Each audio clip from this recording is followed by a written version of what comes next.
കാർഷിക നിയമങ്ങൾ പിൻവലിക്കണമെന്നാവശ്യപ്പെട്ട് ഡൽഹി അതിർത്തികളിലെ കർഷക സമരം 33-ാം ദിവസത്തിലേക്ക്. നാളെ സർക്കാരുമായി നടക്കാനിരിക്കുന്ന ചർച്ചയിലും കർഷക സംഘടനകൾ ഇക്കാര്യം ആവർത്തിക്കും. കർഷകരെ പിന്തുണച്ച് മധ്യപ്രദേശിലെ കോൺഗ്രസ് എംഎൽഎമാർ നിയമസഭയിലേക്ക് ട്രാക്ടർ റാലി നടത്തും. ഇതിനിടെ പ്രധാനമന്ത്രി നരേന്ദ്രമോദി ഇന്ന് 100ാമത് കിസാൻ റെയിൽ ഉദ്ഘാടനം ചെയ്യും. കാർഷിക നിയമങ്ങൾ പിൻവലിക്കണമെന്ന ആവശ്യത്തിൽ ഉറച്ചുനിൽക്കുകയാണ് കർഷകർ.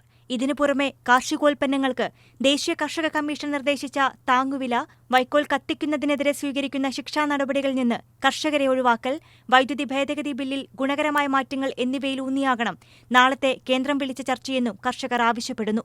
കാർഷിക നിയമങ്ങൾക്കും ഇന്ധനവില വർധനവിനും എതിരെയാണ് മധ്യപ്രദേശിലെ എംഎൽഎമാരുടെ പ്രതിഷേധം. 3 ദിവസത്തെ നിയമസഭാ സമ്മേളനത്തിന്റെ ആദ്യ ദിനമായ ഇന്ന് കോൺഗ്രസ് എംഎൽഎമാർ എത്തുക ട്രാക്ടറിലായിരിക്കും.